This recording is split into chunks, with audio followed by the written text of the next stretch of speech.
watch YouTube in class?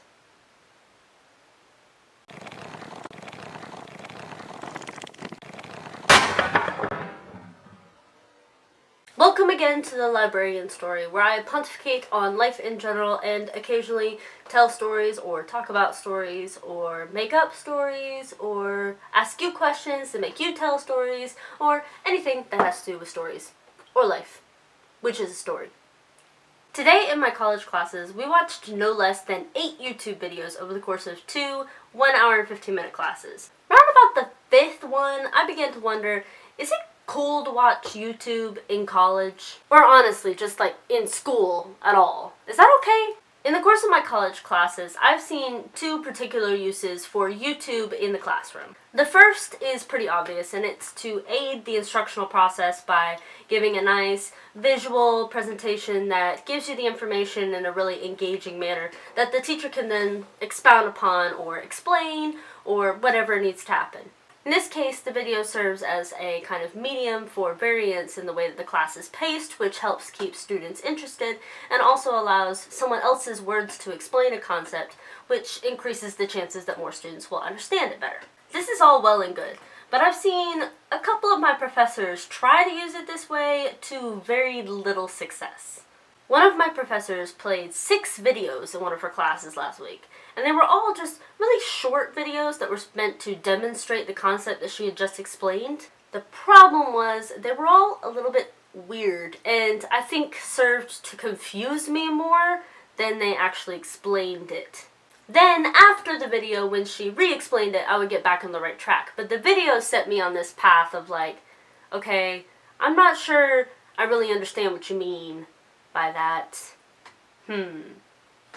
That said, one of my other teachers uses videos to this purpose with great success. She tends to teach very good overview classes that cover like sets of theories or a set of concepts. And she is an expert in the field, but not necessarily in every single one of those theories or concepts. So her use for the YouTube video is to let a subject matter expert on that particular subject explain it succinctly and engagingly, and then she just kind of expounds on it and answers questions after the video. She always chooses well-made videos that are short but thorough, and is not afraid to correct or add to those videos after the fact. So I suppose for the first use of YouTube in the classroom, it really depends on how you do it. Whether or not you select videos that actually serve the purpose that you want them to serve or not. So I guess, yeah, in that sense, YouTube does kind of have a place in the classroom. The second main way that I've seen YouTube videos used in the classroom is actually to create a flipped classroom. I was first introduced to this idea of a flipped classroom in my 3rd semester in college with my absolute favorite professor. When she started explaining it, I thought she was crazy because she basically said, so you're going to watch my lectures at home and then we're going to come into class and talk about them.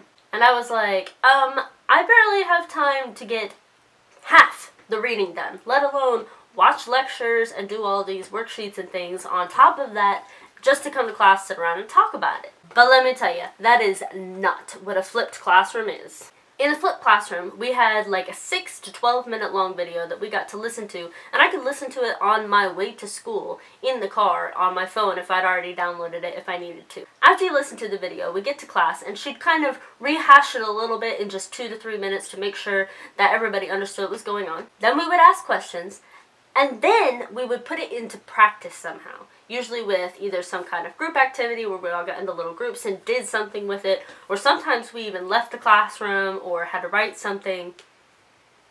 One time, we had to use this group decision-making technique that we've been studying to decide whether or not we were going to have a paper that semester as a group and decide on the consequences thereof. And with a class of 40 people, it was really interesting and a little bit chaotic, and really, I will never forget how nominal group technique works because of that class.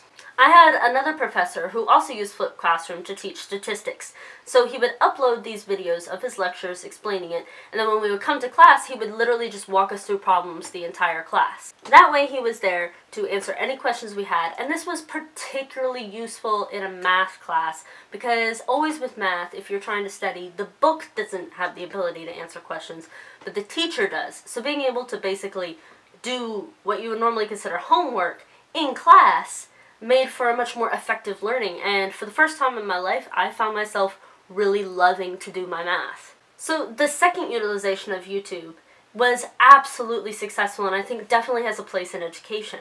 That said, it doesn't really count as YouTube in the classroom, because the idea is basically you're taking the lecture out of the classroom and kicking it onto YouTube. Nonetheless, it's still amazing, and we should totally use it more in all levels of education. So what do you think? Have you ever been in a class where the teacher used YouTube either to aid the lecture and instruction or to kind of replace the lecture outside of the class so that they could focus on other things within the classroom? Was this successful or not? Tell me about it in Yay Yonder comment section below.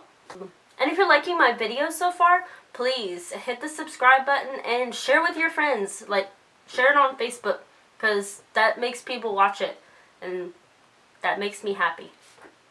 In any case, I hope to see you again as our stories live on.